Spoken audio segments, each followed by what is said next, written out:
And so today we're going to talk about making that intentional shift from feeling frustrated to actually seeing some fruitfulness in our lives, okay? So what's one way? I know for sure we're here, we're practicing self-care, right? But we got to take this home some kind of way. We have to take an intentional change, a shift on purpose, not just, I just so happen to, go home and break out my body butter in my bathroom, say don't bother me, right? But we have to get over that consistent feeling of feeling like I always need a body double, okay? So what we're really searching for on any given day, we're searching for those quality moments. I want to have a peaceful life. I want to enjoy experiences with the people I love. How many people, ladies, are married? Moms? Okay, just want to know who I'm talking to. So for a lot of us, I just want to enjoy a peaceful home. I want to have an environment that, even though God is going to do some things that I can't control, I can control a lot. There's a lot of things that I'm not just blown to and fro by the wind, right? I may have certain situations that hit me, but everything that happens in my life is not just because Satan is after me that day. Some stuff is me. And I know that someone's going to get to talking about resentment later, but what a lot of times a source of frustration is actually resentment. So what we're really looking for is we're looking for peaceful moments, beautiful experiences with the people we love, right? We want to grow ourselves by feeling good about chasing after the things that we're passionate about. And then we feel great about ourselves when we have an ability to actually get results from what we do. So I should be more than just looking around at my circumstances. I should be more than just reacting to the things that happen to me. I actually have to be proactive about something. That when I wake up in the morning, I'm about that life, I'm handling business, I know what I'm working towards, and I'm not just sidelined by every single event and things that come to me during the course of the day, right? But what happens is we wake up after our kids, so we wake up bombarded by family responsibilities. We know that we need to take, for example, better care of our health, but we don't.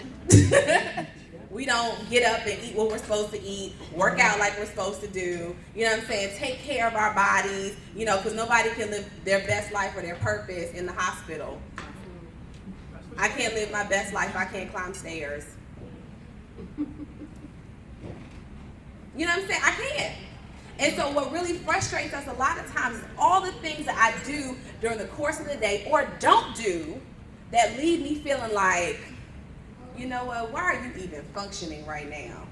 And then you go down the rabbit hole of feeling anxious about what you didn't get done and knowing that it's going to pop up on that list again tomorrow. Then I keep going further down the anxiety rabbit hole and I feel like I never get anything done. And then the enemy comes and creeps in and says, why are you even here? You're not even productive at all. And so after I have 5 kids, happy married because of the pastor. So we have 5 children together. We homeschool our children. So my kids are with me all the time. All the time. Every moment. And so one of the things that I had to work on cultivating in my own personal house was how to juggle things. I had to reconstruct my entire environment because God didn't give me those extra arms when I had a set of twins. So I had 3 kids aged 2 and under.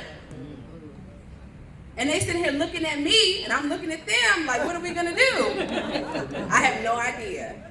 And so my husband saw me going down the rabbit hole, experiencing postpartum depression, experiencing feeling like I'm nothing other than a glorified diaper changer. You know what I'm saying? Like, that's what I do. Change diapers. These 2 babies up looking at me, and I'm like, Jesus, take the wheel. I look back at pictures of their first year, and I'm like, God, I gapped all of that out. Like, thank God for Facebook memories, because when you're in that hole, when it feels like it's raining all the time, when you feel like you're not making any progress, why did I get that college degree? What did I do this for, that for? And you feel like you're not going anywhere. And so those days, having those days day after day after day, end up making us feel frustrated, okay? So the question is, how do I get a satisfied, full, and fruitful life, okay? So is related to my ability to be efficient in my relationships, efficient in my career, in my spiritual development, and to remember that God is not going to do it all for me. He's not. I tell a story. My mom had a friend. She said she wasn't going looking for a husband. Her husband was going to come to her door, and she married the FedEx man. But that doesn't happen all the time, right? There's a lot of times when that does not happen. You know, pray. Be specific when you pray. I said I wanted a man that loved God. God gave me a pastor. I said, God, I wasn't specific enough. I just wanted a regular guy that loves you. Like, he did not have. So what happens, though, when my life is so hectic, so busy, so extra, that I'm spending more days running around in circles than I actually am being fruitful? Okay, so one of the principles, I have an organization called Running a Mamathon, and we help women with priority management, time management, setting home systems in place so that you're not crazy every day. Okay, so we talk about what's your schedule like? What are your kids doing? What are they not doing? How's your relationship with your husband? Can it be better? What's your communication like? We talk about all these kind of things so that you can have what we call the dream builder's lifestyle, that I can envision what I want my life to look like and then begin putting in place systems to make that dream happen. Okay? So our principal scripture is Proverbs 14:1. And if anybody has heard it before, it says a wise woman builds her house, but a foolish one tears it down with her own hands. She know what I'm talking about. So there's a million people and a million excuses that I can highlight for why I have not achieved my dream, why I haven't made it to where I want to be. I can have a bunch of different ways, but the Bible says that a wise woman builds her own stuff. But it's the foolish woman. I'm messing up my own life, my own home, my own future with my own hands. It doesn't say my family's hands, my friend's hands, not your boss's hands. It is your hands that either do the building or do the destruction. Proverbs 14:1.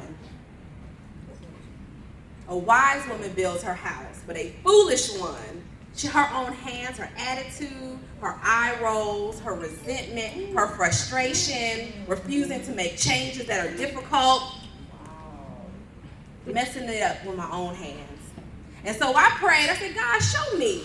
You never want to do that. I said, God, show me how I'm being the foolish woman. And my kids were running back and forth. And I don't remember how many I had at the time. They were running back and forth and hollering at each other. I said, why y'all act like that? And the Holy Spirit said, they act just like you do. I was like, God, that's not cool. That's not cool. And from that point forward, God started to show me a mirror of myself. One of the things that overwhelmed me about the notion of homeschooling, people automatically assume, we were talking last night, that I am patient and I woosah all the time. I am now. But the very idea of having my kids with me all the time gave me panic attacks.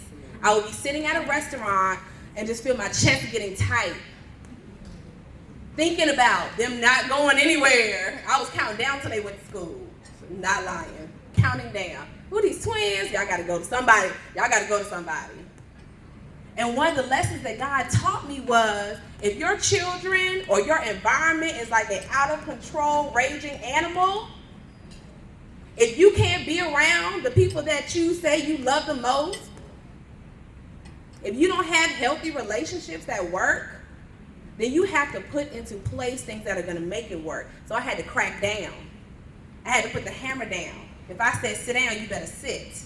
We go to restaurants, I say, how you make your kids eat? I told them to eat. If I say chill out, mommy's going in the room, sit down and watch the movie, that means don't come in here. And I expect you to do what I said. And so what happens a lot of times is we have the millennial, what I call the millennial mom mixed with the old, we got to mix her with the old school mom. So we're listening to everybody's needs because I want you to feel fulfilled. You know what I'm saying? I want you to feel appreciated as my associate, probably not really a good friend, just my associate. I want you to feel heard. You know what I'm saying? All this kind of stuff. And we're having conversations with children, and we're like, oh, yeah, tell me your feelings. And, I got kicked out of the Black Stay-at-Home Mom group Because they were like, if your kid hits you, you should hold their hands firmly. I said, you hit me, you're going to wake up in a week. You know? You ain't going to do that again. So after age 2, we have no tantrums in my house. After age 2, there are no tantrums. Why? Fall down on the floor. We will laugh about it later. Baby, when you fell down, you knew mama was coming to get you. You knew I was going to light you up when you did that. Come here, give me a hug. You know, we laugh about it later. Baby, you asked for that. You said, mama, come get me.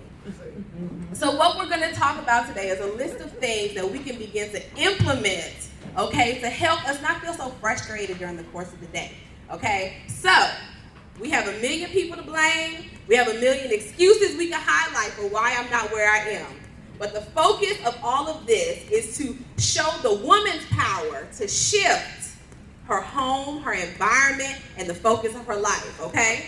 So we've got to learn to prioritize, okay? See, here's the key. We all have responsibilities, right? Who here just gets to wake up and go to this stuff all the time? Nobody. So we have to realize that our responsibilities are actually our staircase to greatness, and they're not my ceiling.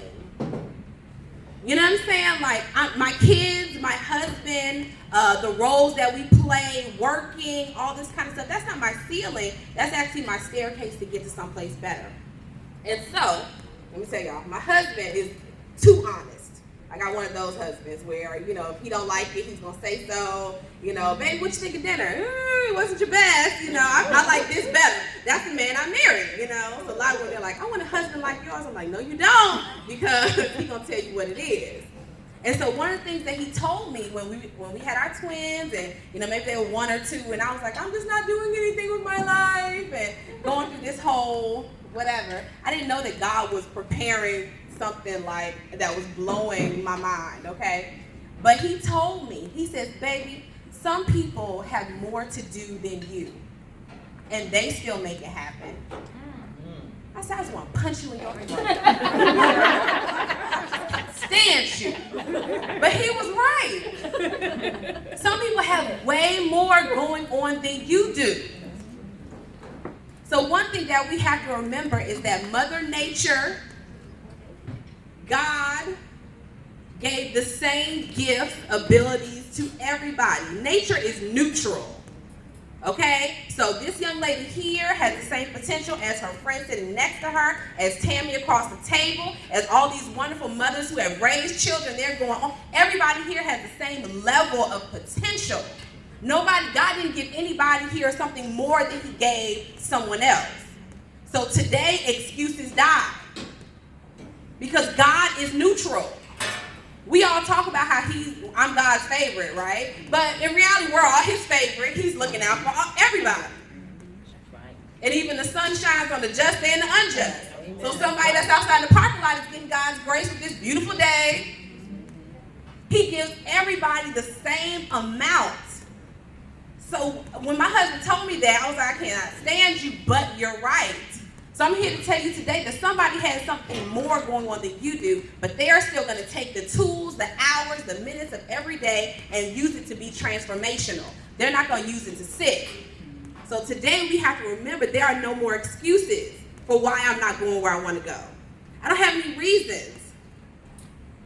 I got involved in a debate on Facebook a couple days ago. I said, you know what, y'all, my husband home, I got to go to bed. But they were talking about, you know, stay-at-home moms, mind you. And they were like, well, my husband doesn't come home from work and help me with the chores. I was like, well, what chores at like 7 o'clock at night? You know, so I can understand both y'all work, right? And y'all both get in at the same time, and now we're trying to figure out what to do with the house and kids and food and all that stuff. But if you at home all day, you just been debating with me for 35 minutes. Like, I could have cleaned living room, dining room, kitchen. You know what I'm saying? And I said, well, have your kids help you out. Well, I don't want them to feel like a second mother. Yes, you are. You're going to get up and get your stuff up. And so what happens is they were glorifying breaking up homes, leaving husbands because husbands don't carry their weight. And I said, but these are men. You're at-home mom. What are you doing?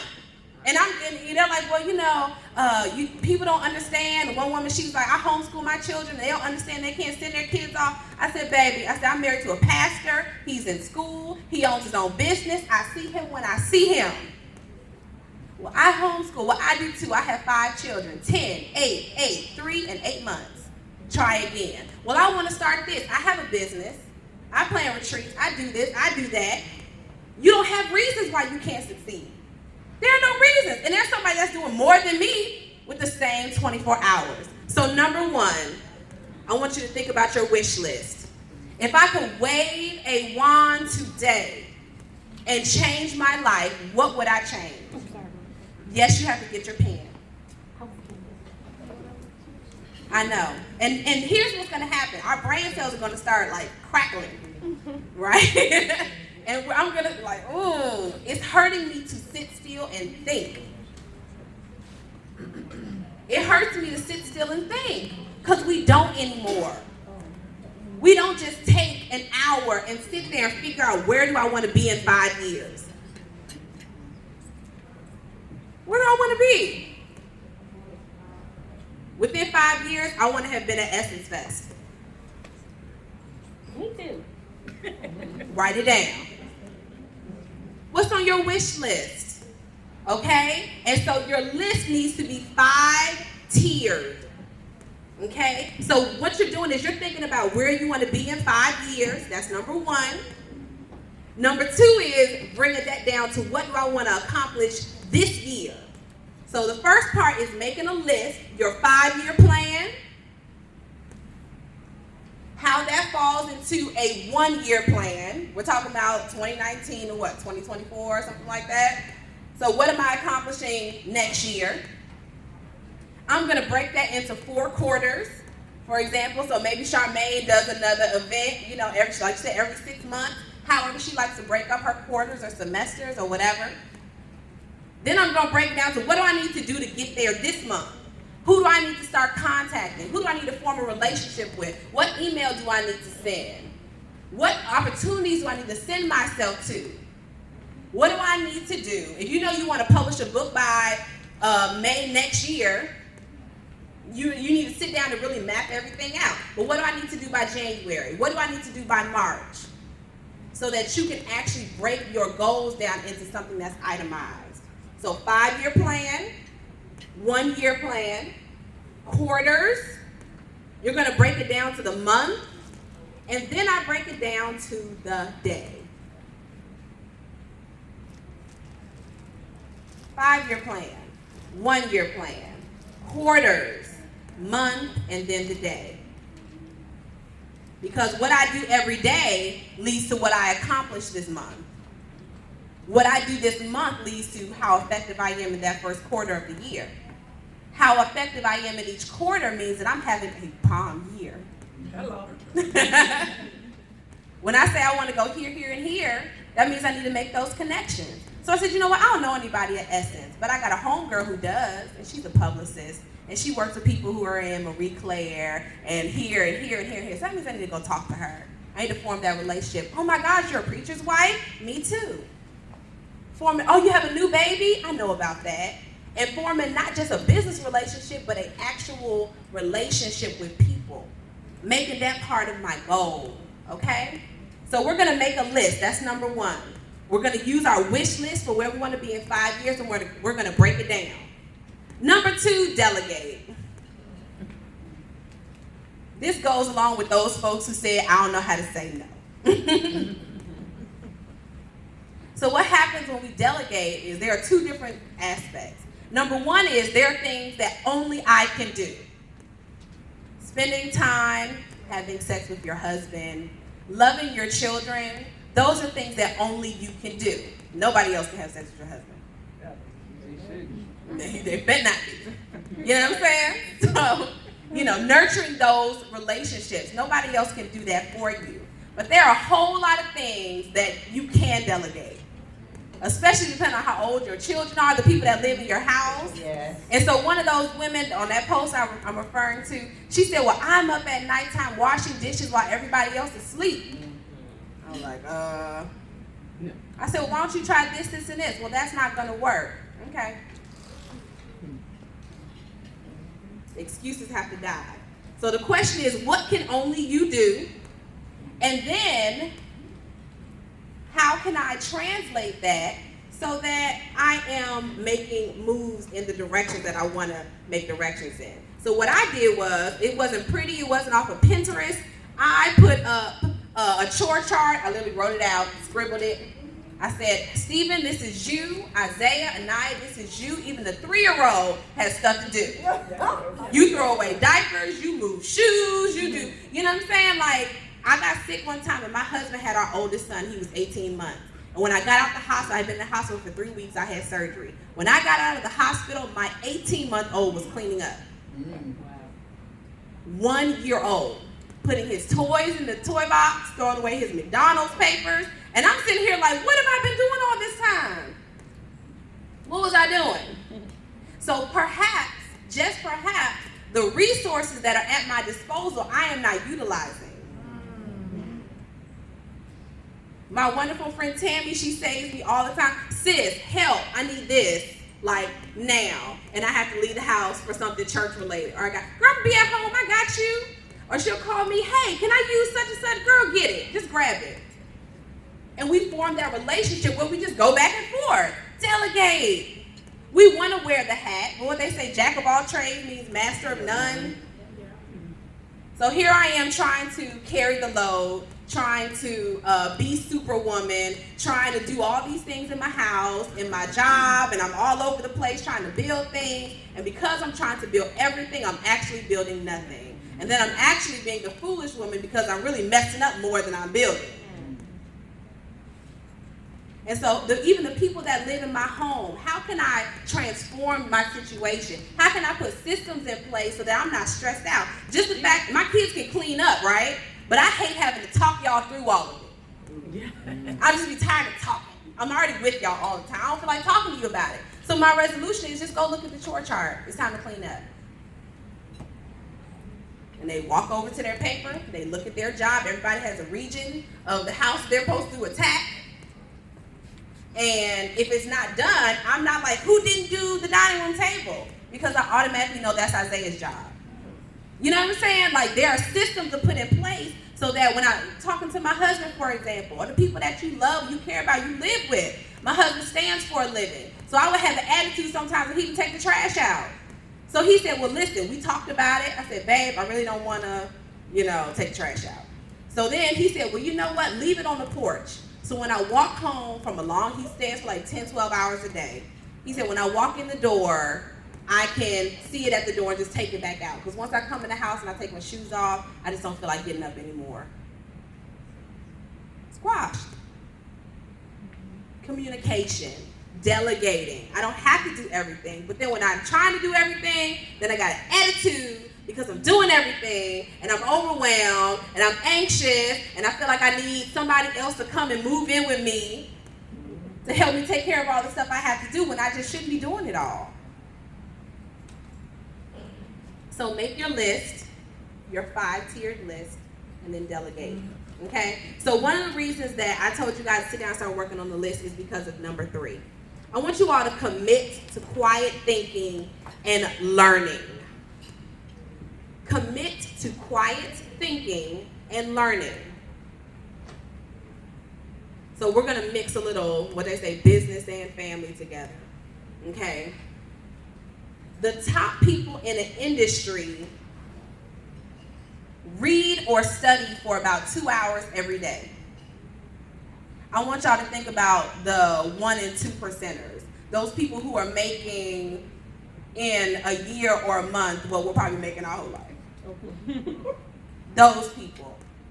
They are constantly grabbing resources to increase their potential all the time.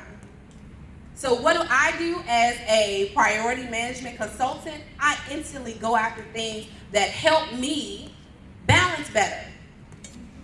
I go after books and resources to teach and work with my clients. I have a lot of homeschool moms who are clients. You know what? Let's shift our thinking from this to this. So you have an unconventional learner. That's not a bad thing. Those kids are geniuses. Switch it over to this. but working on making that change. But those people who are at the top of their game, who are where all of us are trying to go to, all they do is invest in learning resources. That's all they do. But now what happens is we end up average, okay? We end up only making it to a certain degree because we're Netflix and chilling. Anybody watching Designated Survivor on Netflix? So good. Just try it. So then, after we're done talking. So then, so what we'll do is we'll be Netflixing, we'll be catching up on Insecure, we'll be on social media, we're doing a whole bunch of stuff, and next thing you know, 30 minutes or an hour have gone by. Some of us can't remember the last time we read an entire book. You know what I'm saying? And so when, I've seen people, okay, tell us what you're reading. And I said, okay, I'm reading everything by Brian Tracy. Not Outlive Your Life. No More Excuses. Master Your Mind, Master Your Time, Master Your Life. Working on increasing business, sales. How does my time management correlate with my career? Because they're talking about all the studies about people that go to work but don't work. Go to work and talk. So I've laid off calling people in the middle of the day. Why? Because I got a life to give.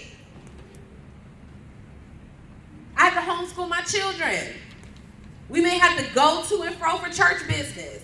I have a business that I work at home. I'm making connections and opportunities and forming relationships. This stuff takes time. But what we do is we manage to stay complacent at a certain degree. And so he talks about all the people who never really increased their knowledge after the first year or two that they got that job. He talks about the people who, and I'm not saying it's anybody here, but the people who go to work and then we end up getting trapped in checking emails and responding to messages or talking or doing all these other kind of things. And he says that you can double your income every 6.7 years. This is what he does. He's a salesperson for a living. He's an older guy.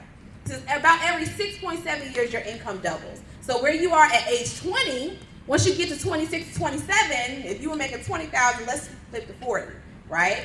But if you keep on increasing yourself, keep on learning, keep on focusing, keep on writing out your goals, keep on doing it, you'll keep doubling. You're going to keep doubling. But if you don't increase, if you don't add in more knowledge, if you don't become the go-to person at work, like when people think about what am I supposed to do with my children and family management, they're like, Christina, I got a question. I want to be that go-to person for how to get your husband to send you on weekends. And he come home and he don't have no attitude. My husband has all 4 boys, took the baby to the barbershop yesterday. How to make those transitions. Become that go-to person at work, in your business, in your sphere of influence. But you can only do that by learning, because it will take your entire life to get what some other people have already been doing their whole life. So Brian Tracy, who's like 70 years old, but killing the game, let me go get everything he has. So that at 33, I can know what he now knows at 65 or 70. You get what I'm saying? But if we're Netflixing all the time, if we're scrolling, if we're talking, if we're wasting time, wasting hours, then what's going to end up happening is our time is going to go away. And then we're going to look up, we're going to blink and realize that the only reason I didn't have what I wanted was because of me. That I'm responsible for whatever changes I'm going to see. And so we have to delegate, we got to make a list, and we have to force ourselves to get out the comfort zone.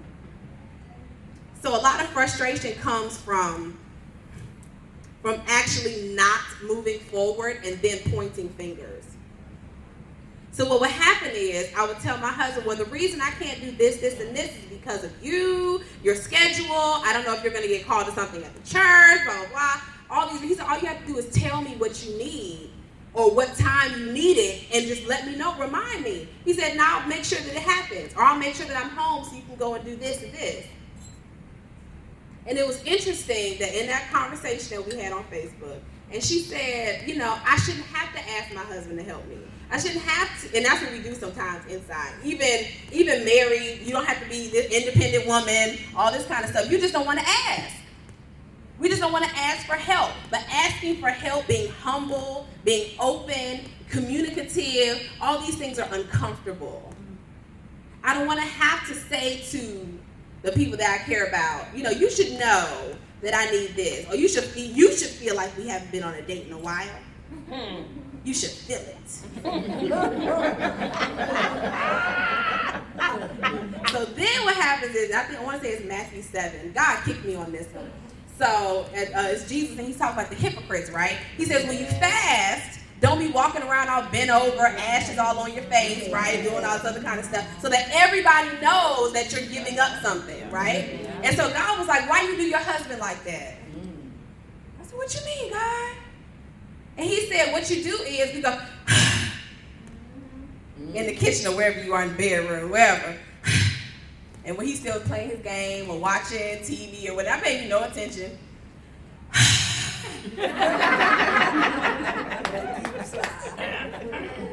And then he not looking. What's wrong with you? Nothing. Nothing's wrong. And God was like, why you do your husband that way? Amen. And then we huff, showing everybody that we're fasting, showing everyone that I'm going without something that I need, showing that before God I'm giving up stuff. So then we end up frustrated when you're not responding to my, right? Or you ain't get the response you wanted. And so the key to all of this, to removing the frustration from your life, is figuring out where you want to go, when you want to get there, what do I want to look like when I arrive. Actually having an itemized, all the top people make lists of goals. All the top people make time to sit in quiet and figure out where their life is going. So what we do is we spend time in prayer talking to God, but then, all right, Lord, I gotta go. Please talk to me please give me inspiration on my way to work. Please give me inspiration while I'm trying to handle this or do this or do this. Please just intercede, jump in, when I'm trying to handle all this other kind of stuff. Talk to me, show me my future, God, while I am bathing kids and racing to work and cleaning and doing all this other kind of stuff. But we don't do any actual sit down or just walking or whatever to hear what God is saying to us. So we're moving. We haven't made a list. You got to sit still to actually make the list. And then increasing our learning and earning potential by educating ourselves. So unfortunately, whatever we did at year 1 and 2 is now played out. So how am I prepping myself for year 10 and 11? The relationship with my family. Your marriage is different year 1 and 2 versus it is in year 10. Now we're in year 12 and I'm like, babe. You're like, babe. We look at each other.